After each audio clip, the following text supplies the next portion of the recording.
I wanted them to be the best and the brightest that our country had.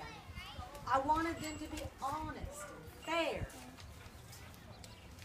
friendly and helpful. Please join in, considerate and caring, courageous and strong, responsible what they say and do, respect themselves and others, respect authority, use their resources wisely, and make the world a better place, and most importantly, be a sister to every Girl Scout.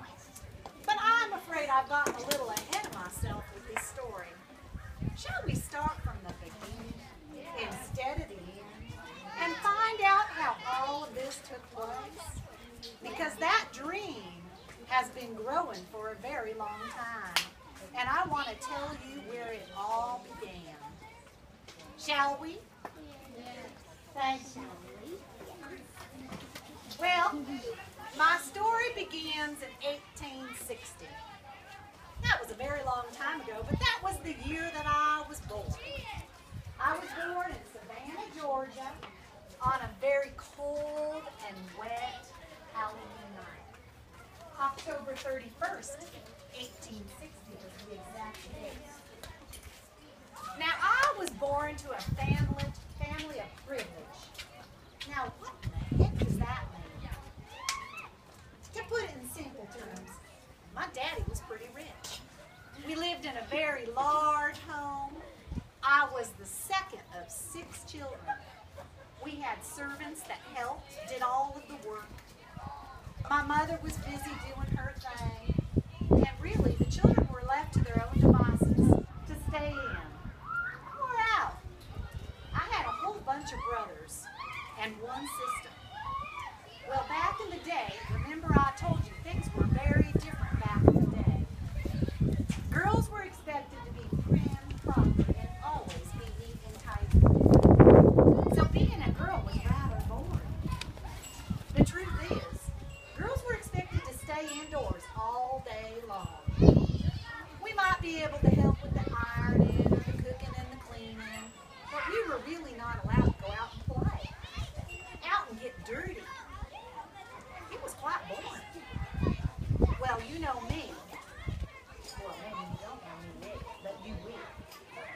I really wanted to be a boy. I wanted to go out and run around, catch butterflies, get my fingernails a little dirty. You know what I'm talking about, right?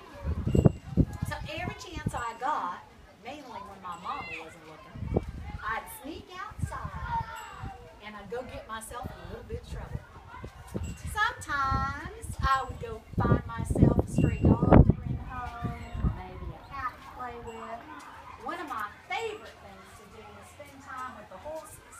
See, back in my day, no one drove those crazy, what do you call those things? Cars, yeah, that's right, cars. We all drove horse and buggy. And so we had a whole stable of horses, because I remember I told you my family was, oh, that's right, we were rich. So we had a whole stable of horses, and my most favorite thing to do when no one was out looking was to go out and spend time with the horses. It was really a lot of fun. I also very much enjoyed painting. My mama, because she thought that this was probably one of the better things for me to be spending my spare time doing, she'd let me go outside, and I would be allowed to sit out in a beautiful meadow, and I could paint. And that was some of the finest times in Georgia, was just spending time painting. I loved to paint. Now, back in my time, when a girl got a certain age, about the age you are you going into, how old are you, 13, 14, 10? They would send us girls away to something called finishing school. I didn't understand. I needed no finishing. I was perfect just the way that I was. So I thought. I had a very long name. I found that kind of particular because my parents saw it fit to name me Juliette Miguel Gordon. Now, who in their right mind would give a little tiny girl such a huge name? Well, it wasn't soon after I was born my father gave me a nickname. Anyone care to guess what my nickname might have been? You go ahead, sweet thing. Daisy. My daddy called me Daisy. Oh, I gotta get back to finishing school, don't I? Well, when I was about 10 or 11, my parents decided that it was time for me to get some finishing. Again, I say, whatever that might mean. So they shipped me off to school. I was gone the whole school year. And it was so incredibly lonely. I missed the plantation where I lived. I missed seeing my horses. I even missed being bored. While I was at finishing school, I wrote many letters home. Most of the letters I begged my mom and my pop to let me come home. Because I didn't much like finishing school. It was a bunch of snobby young girls. They were all high and mighty, and the only reason why we were sent to finishing school was so we could find ourselves a proper husband. I really had no intentions of finding a proper husband. In fact, I wasn't even certain I needed a husband. But back in those days, that's what girls were expected to do. Stay neat and tidy, mind their manners, and find themselves a proper husband. It wasn't really the life I had in mind for myself. Well, while I was away at finishing school, I developed a terrible ear infection. Have any of you ever had an ear infection or an earache? Oh, doesn't it just feel like your brain's going to come out of your eyeballs? It was just the worst thing. Well, I went to doctor after doctor in New York City. That's where I was at finishing school. And back then, none of the doctors really knew what to do.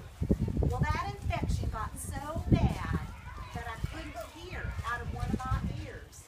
So I only had one good ear and one bad ear. But that didn't slow me down. I finished that old silly finishing school, and I went back to Savannah, Georgia, and guess what happened? I met a proper man. Imagine that! After all of that, I found a young man named Willie Low. And he was quite nice. He was from England. He was an Englishman. So he had a very, very, very nice, you know what I'm talking about, don't you? He had a nice accent, and I thought he was kind of cute. And so we decided we were going to get married. The downside of that was that meant that we were going to move to England after we got married. But anyway, let me tell you a little bit about the wedding. Of course, it was a grand affair because my dad had, and everybody from around had to come because Juliette Gordon was getting married. And soon I'd be Juliette Gordon Low.